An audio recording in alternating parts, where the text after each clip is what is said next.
This is your World War III update, and it is safe to say, guys, that something serious is happening to the global financial system. There is a reshuffling currently taking place, and it is going to be epochal.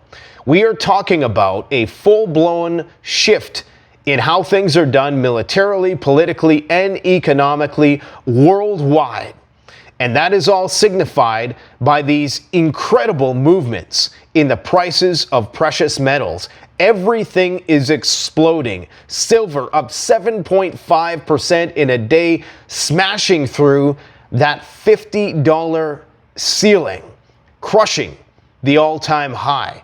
Gold continues to just go parabolic. Platinum, palladium, copper up 5.5%. Tungsten is up. All of these metals of war are up. And this means that something big is about to go down, and the average Joe is completely oblivious. These price movements are completely inexplicable in light of the fact that there's been little to no media attention paid towards this, which tells you that the buyers, the purchasers, are big fish. We're talking about hedge funds, central banks, nation states, royalties, monarchs, royal families. We're talking about individuals, centibillionaires. These are the people that are moving this needle. You don't move that kind of needle in the way that it's been moving by simple FOMO and people buying gold bars at Costco. That is not what's doing this. This is signifying a major epochal shift in global finance. And we just don't know when the whole thing is going to come undone, because it's very impossible to predict at this point. But we can bet if they're talking about peace in the Middle East, I would not put too many eggs in that basket. In fact, I would suspect that we're going to see a massive outbreak of hostilities everywhere very soon. Consider what is going on in the world right now. You have a situation in which the price of oil has been largely subdued, and 1 ounce of gold could have bought you 4 times the amount of gold, probably even more than that. I'm not sure what the gold-oil ratio is right now, but you can buy so much oil with gold, much more than you could back in 2022. Now, why is it that all commodities prices, why is it that the markets are at all-time highs? Everything is at all-time highs except the price of oil. Well, people say, well, Nate, the oil market is largely manipulated by OPEC. Maybe the world is predicting an economic downturn. Maybe that's the case. Still, in light of the expectations of AI and the energy demands that are only increasing around the world, especially as the rest of the world develops, oil should be, in theory, hundreds of dollars a barrel right now. So why isn't that the case? I suspect that they're expecting a massive economic slowdown, that it will be the result of a global decoupling, a suspension of the trans-Pacific trade corridors. You are going to see a widespread lockdown. When did we see the price of oil crash last time? It was during COVID. Prices almost went negative, in fact. You had a lot of commerce and conspicuous consumption really come to a standstill. And that is where the majority of energy demand is in conspicuous consumption. Now, let's just say for a second that you are anticipating a major global war that would entail a militaristic style lockdown. Remember, we got military in the streets. We're just coming off of that highly unusual meeting of all of the generals from all of the areas of responsibility around Quantico in Washington with Pete Hegseth.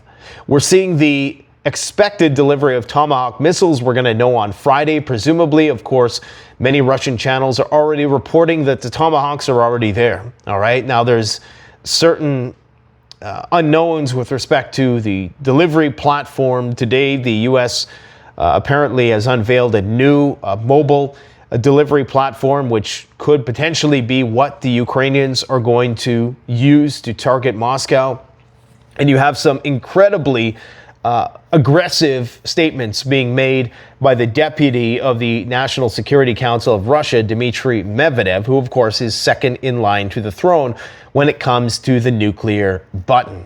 And he has essentially threatened Trump with this statement, which is unusual because usually they rein Medvedev in because they're trying to play this Trump is our friend facade and trying to butter up Trump and cater to his ego as long as they possibly can before things go off the rails.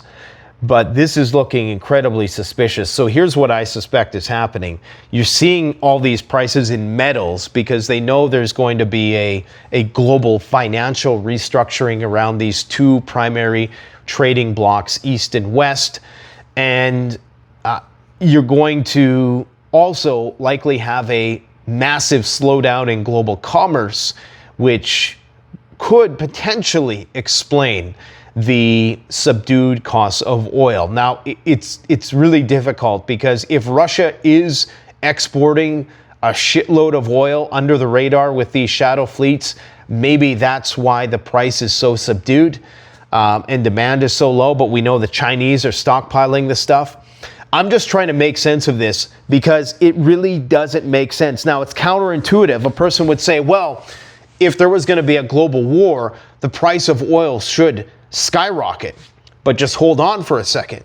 If there is a regional war, like a closure of the Strait of Hormuz, like what we've seen in 2022, when it looked like Russian oil was potentially going offline, when any of these wars flare up in a region where, oil is one of the primary commodities, then you usually do see a massive spike. But if you're talking about a global lockdown of a military nature that would ensue from a major conflict, then you very likely would see the cost of oil be reduced because conspicuous consumption is replaced with ration booklets and whatever oil and energy the military industrial complex would need for war mobilization.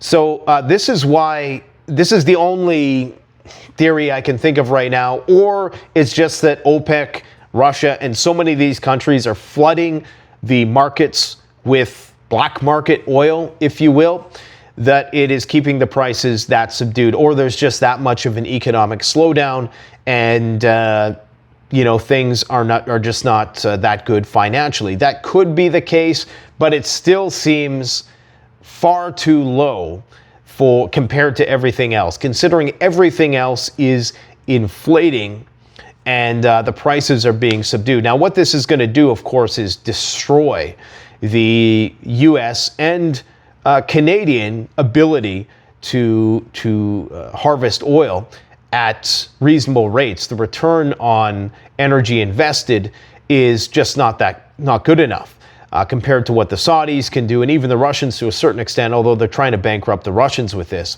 So not only are the Russians having their refineries taken offline, 42% as of today, but they're also dealing with selling their oil at dirt cheap prices because, of course, I presume that they'd have to sell it below cost for countries to want to take on that risk. So they're probably selling it for even lower when they ship these shadow tankers. So this tells me that something big is about to go down. And it could be that the Russians make a big move. It could be that we're approaching an impasse with Trump and Putin, and the statements that are being made by Peskov and Medvedev and other Russian officials are in fact, and Putin himself in fact, are signaling that any sort of temporary rapprochement between Trump and Putin is pretty much all but exhausted. Now, here's what Peskov had to say today, and we're going to get into Medvedev's statements soon here, but here is what the Kremlin spokesperson Dmitry Peskov had to say. Now is a really dramatic moment. tensions are escalating from all sides. Just imagine, he said, a long-range missile is launched. It could be nuclear. What should the Russian Federation think? So the concern with the Tomahawk missiles is, of course, that this is a nuclear-capable platform. And while it's highly unlikely that the United States is going to give Ukraine a nuclear-capable Tomahawk variant, the Russians still have to factor all of this into their heuristic for trying to determine whether or not this is a NATO attack or a Ukrainian attack. Because, of course, a decapitation strike on the Russian Federation will likely start with the cover of an exercise, of which there is one happening right now, NATO's Steadfast Defender exercise, a massive nuclear exercise. It seems like every other day there's a major nuclear exercise happening, either on the Russian side or on the NATO side. And perhaps it's a red car thing where you confirmation bias, but I don't think so. In light of the current circumstances, all of these things have a whole new meaning and importance. So in light of all of this, the Russians, against this backdrop, increasingly have to be more vigilant with the possibility that all of these weapon systems, these multifarious weapon systems that are being employed by the Ukrainians, increasingly have the potential to have a nuclear component to them, be they the F-16s or the Tomahawks. And of course, you have Russia's borders being constantly surrounded. Now, in Estonia, just the other day, there were Russian soldiers noted near the Estonian border. Now, was this just meant to be a provocation? Was this just a sign from the Russians to the Estonians to put them on edge? But clearly something is going on. The drone sightings have seemed to have subsided, or at least it's not being reported in the media anymore. But we still, of course, have that data point of escalation as well. This pressure tactic by the Russians on Estonia doesn't really work in their interest because, of course, it just gives NATO more reason to justify increased military activity and support for Ukraine. Now, here was Medvedev's statements, okay? This is written very small here, so I got to use my light. Trump said that if the president of Russia does not resolve the Ukrainian conflict, it will end badly for him, threatening for the 101st time, basically. If the business peacemaker is talking about tomahawks, then the phrase is incorrect, Medvedev says. The delivery of these missiles could end badly for everyone, and first and foremost for Trump himself. Now, that's a direct threat to the POTUS, okay? That is new. That is something we haven't seen before, and it looks like I did not charge my flashlight. Not prepared. It has been said 100 times in a way even understandable to the star-spangled uncle that it is impossible to distinguish the nuclear version of the Tomahawks from the conventional one in their flight. So that's a very important thing to determine, that I presume the weights are comparable, or that can't be determined. There couldn't be no way to identify a radiation signature in a timely enough fashion to determine whether or not it was nuclear. Their launch will not be carried out by a Banderite Kiev, but by the USA. Read Trump. How to respond to Russia. Exactly. One can only hope that this is another empty threat caused by prolonged negotiations with a cocaine-addled clown, like sending nuclear submarines closer to Russia. Well, you know how it goes. A submarine surfaced in the steppes of Ukraine. So the Russian submarine actually surfaced not too far from France. Let me see if I have the actual details of that. And that was just today. A Russian submarine surfaced near Brittany. Moscow denies it was due to a malfunction. NATO was trying to claim that this was due to a malfunction. The Russians said this was no malfunction. Now, why would you give up your element of surprise is the only question, because now, of course, they would be presumably tracked from that point and thus potentially have compromised their position. So it's hard to say. It's hard to say what that was, but clearly Medvedev has now made a direct threat to the president. This is the most direct threat that the Russians have ever made. And people will always dismiss Medvedev as somebody who doesn't matter, but this is the second in command of the military. The first in command, of course, is Putin himself. The delivery of these missiles could end badly for everyone, and first and foremost for Trump himself.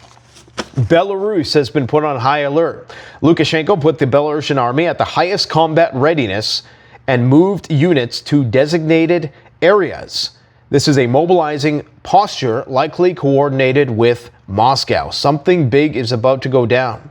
The first F-35 jets from the United States arrived in Belgium today. This, of course, is another nuclear-capable platform. This paves the way for Belgium to send F-16s to Ukraine. UK has sent 2 RAF planes, Royal Air Force planes. They ran a 12-hour mission near Russian airspace, backed by NATO and the United States. These were deterrence patrols, but effectively sending the message that, hey, we're here and we are ready to potentially shoot down Russian planes. Now, there is also talk of putting armed drones on Russia's border as well. There's also an Arctic buildup, and this kind of explains the whole Greenland rub in a nutshell.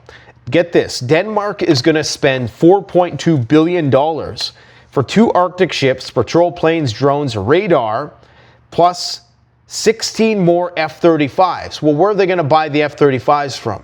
Obviously, the United States. That puts more nuclear capability on Russia's doorstep in Greenland at Pituffik Air Base. The Arctic is militarizing, and Denmark is hardening the far north. So this whole thing about we're going to annex Greenland and all that, it appears as though it's all just cover for the massive militarization that will come hook or by crook, whether it's the United States or by Denmark. Now, NATO Secretary General Mark Rutte has basically linked China and Russia and implicated China in a big way in terms of the Russian war with Ukraine. And it appears already that China has clearly chosen a side. Of course, my video the other day was titled in the thumbnail that China joins the war. And that's exactly what they did by banning the shipments of rare earth minerals to the United States. And we'll talk more about the importance of that in just a moment, because it's more than just them suspending the delivery of these so-called rare earth minerals. It's the processing, and it's several other factors that are very important. Mark Rutte is warning that if Xi attacks Taiwan, he will most likely warn Putin and ask him to divert the West's attention by launching a major offensive in Europe. Okay, so he is saying that Xi and Putin are in such cahoots that Putin is going to attempt to consume Europe and distract Europe.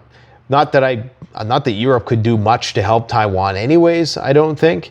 They have some expeditionary forces, but they would largely be, of course, relying on the United States. And this, of course, would free up, I suppose, this would allow the Chinese to take Taiwan, potentially without the United States and Europe getting in the way. As the Steadfast Noon exercise has officially commenced, we also have the Doomsday radio in Russia broadcasting a new message on the day of NATO's annual nuclear exercises. I can't remember what the actual term was that they used. Every time it's a new kind of novel word that they use.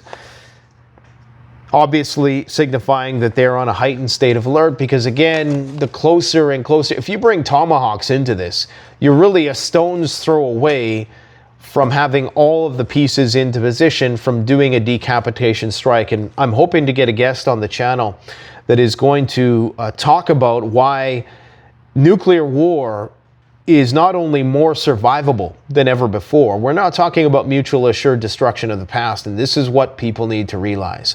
This is the paradox of nuclear disarmament. The more nukes you get rid of, the less the likelihood of mutually assured destruction.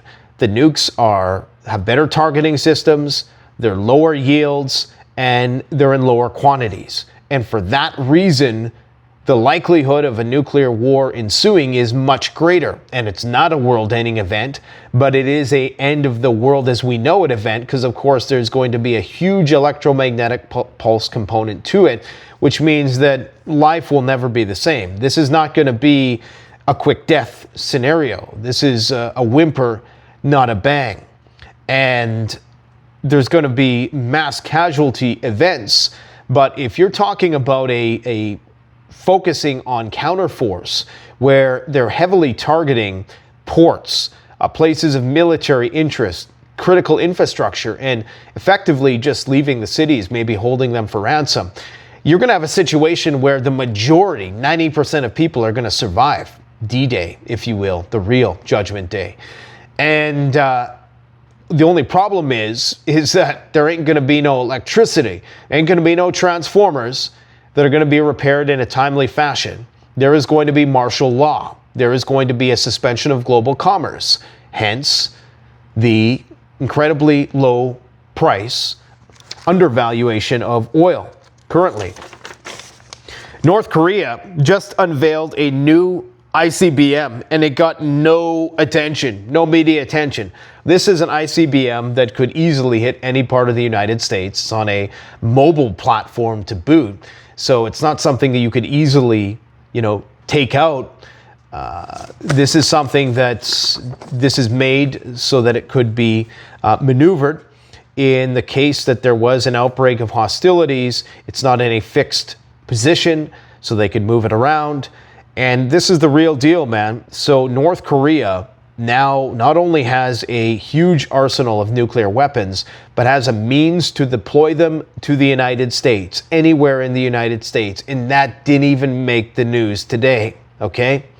Now, it's great that hostages are being exchanged, and, it's really nice to see those videos of people hugging their family members, but don't be deceived. Unfortunately, the stakes are far too high, and both sides have too much to lose. And the big conflicts, the Gaza conflict, it wasn't a 3,000-year conflict. It was, going back to the 60s maybe. It's not what Trump is painting it out to be. You still have the issues of the West Bank. You still have the issue of Hamas, Gaza, that whole thing. None of that is over, but let's just, take a small W for the day. But the situation is going to get out of hand in the broader region very soon, because of course the big players, the big conflicts that matter, are still festering. There was another oil depot that was hit in Feodosia in Crimea. So that, of course, should be bullish for oil, but of course it isn't. Maduro commented on Maria Machado's victory of the win of the Peace Prize, and he said 90% of the population rejects the satanic witch Maria. Venezuela seeks peace, not peace imposed by empires. So this is the type of extreme rhetoric we would see ahead of some major military movements, and it's very easy to succumb to the demonization and vilification of these leaders that are adversarial to us, so we're told. Go and watch the video we released with the expert on Venezuela just a few days ago. It was Justin Padur, I believe that was our guest that we had on. And he talks all about how, the people there actually support Maduro and all of this stuff about how this guy is the worst kind of evil and he's a drug dealer and all this stuff. It's all just made up lies. Now, I don't know if that's the case, but I know the United States in particular has a track record, and the West in particular. If we're ever going to go and fight a war with somebody, we usually have to, manufacture consent first. So that's what's going on, my friends. Keep on prepping. Oh, and we're getting cleaned out at CanadianPreparedness.com. Full-on liquidation. Now 30% off store-wide. We still have some freeze dryers. We still have some pretty cool stuff. We got some Garmin watches, like the tactical ballistic watches. We got like high-end stuff. Still 30% off. Use coupon code 30PREP. All caps, 30PREP to get 30% off. We are fully liquidating because it's about that time that I'm looking at strategic relocation. And, maybe we start things up again, but we're largely going to be getting out of the logistics game. And we're still going to be affiliated with the companies that we've supported for many, many years. All high-end companies. Get yourself a Katana Boy 1000. You're never going, I'm telling you right now, and I can only ship to Canada because the border is a complete fustercluck. Okay, we've tried. We've done trial runs thereafter, plus Canada Post is all messed up. So now we're shipping with just private companies. But I'm telling you, the deals that you're going to get at CanadianPreparedness.com for 30% off are just out of this world, okay? It is completely insane. Even food, all right? Food, I believe, is still 25% off. But man, I mean, solar panels, military-grade power film solar panels, crossbows, body armor, like the highest-end backpacks, Norwegian tents. I mean, the list goes on and on. Just go and gear up. CanadianPreparedness.com, 30% off. Use discount code 30PREP. Do it while you can. You will kick yourself for not jumping on this, okay? Thanks for watching, guys. Take care.